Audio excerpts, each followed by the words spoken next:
That's there. This needs to go in front of me, please. Thank you.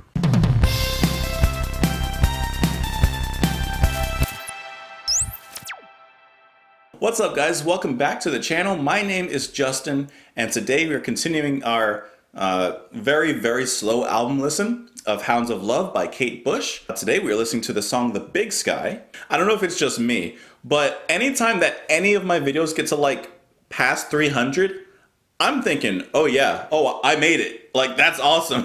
I don't go back and look at my videos or the views, really. I honestly don't. The part that I pay attention to are the comments. So I look at all the comments. That's what I work on, and that's what I look at. And then I've even seen a few that got to like a few thousand.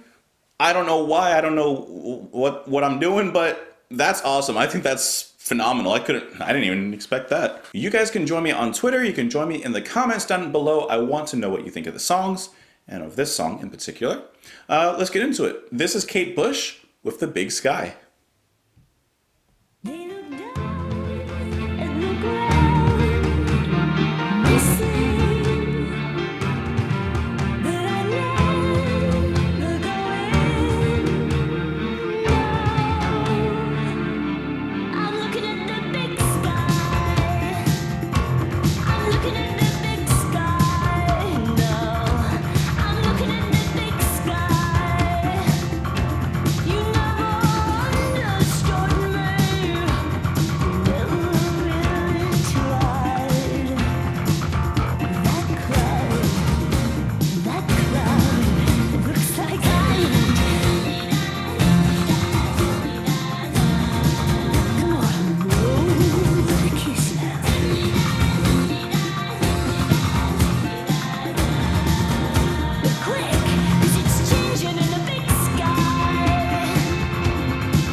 it's okay, 10 seconds. It's going to fade out. I'm going to let it go for now.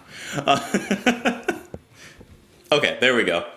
I think that this song was probably one of the best showcases of the wide range that she has in her voice, from her very, very high highs and those powerful, powerful highs, and even to the lower intonations of her singing. I think that this song really captured her range and her talent as a vocalist. I love that low May, not like that. It's gotta be May. I'm so used to hearing her singing a little higher pitched. When she sings in a lower register, it catches me off guard, but it sounds so good. It sounds so good. Throughout this whole song, and especially continuing into the ending repeating sections, it sounds like she's just kind of showing off with her vocals. Like, you know how all right, like progressive music is stereotyped as being very show-offy, very gratuitous in the instrumentation, like that kind of thing. And sometimes it can be.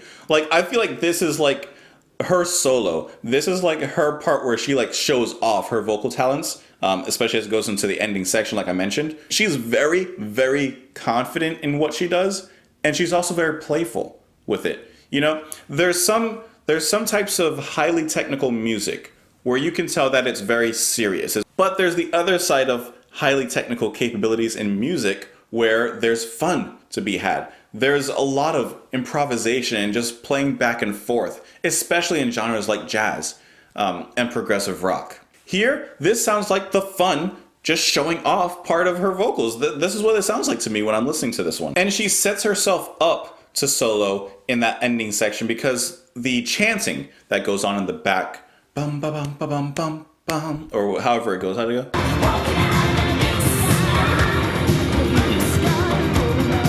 Yeah, those repeating harmonies, walking out in the big sky, blah, blah, blah, blah, blah. And then she solos throughout those chants. And it's just really cool to hear her do that. The drumming was really good as well. It has this intense tribal rhythm that it maintains pretty much throughout the whole song. And it's this nice, deep, powerful drum pattern that does a really nice job of setting her up for that chanting section because it brings in that tribal kind of feel.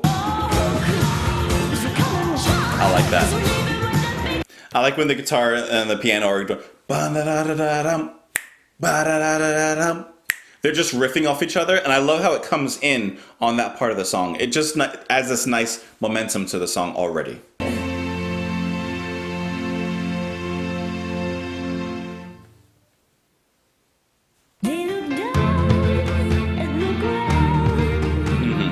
And it comes off very nicely off of the previous track, Hounds of Love. That was a nice mid-tempo but very powerful song. I love that song. And the way that it comes in here, it gives it a little breath, has this slower kind of introduction, a little more spaced, and then eventually it gets into the more powerful drumming, but more momentous sections of the song.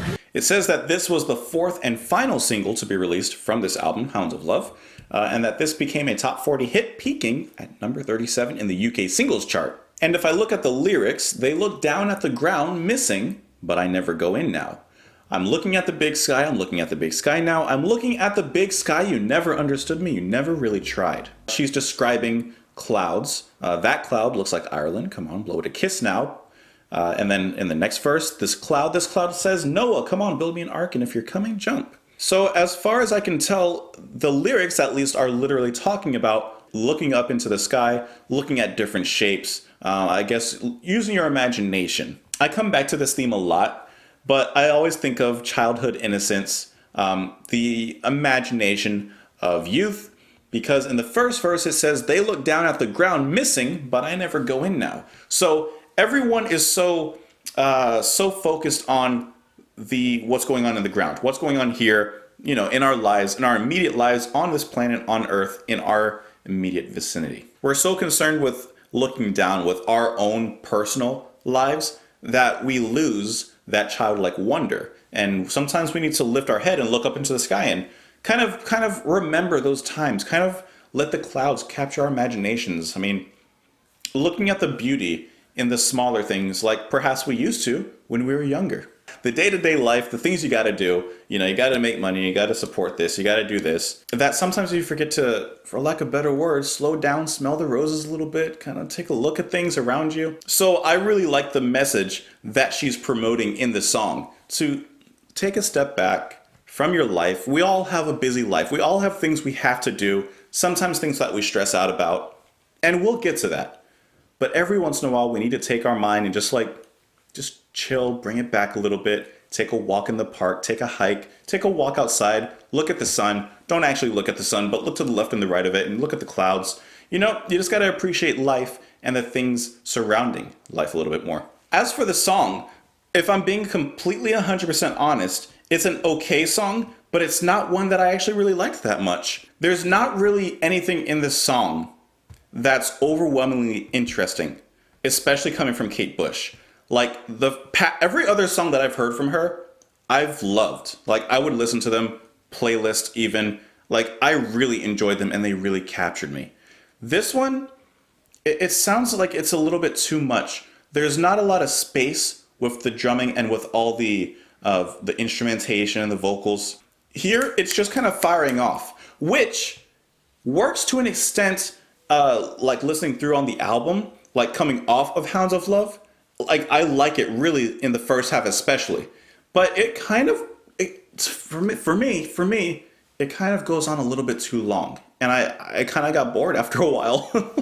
Like as amazing of a singer as she is, I just liked the songwriting that was done previously. Even though I appreciate the song, I gotta be honest, I didn't really enjoy it that much.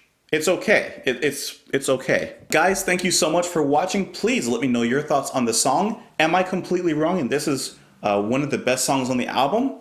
Or am I right on this one? Of course, you can join me on Twitter. I want to know your thoughts on the song, so join me in the comments down below. And I'll talk to you tomorrow. Bye.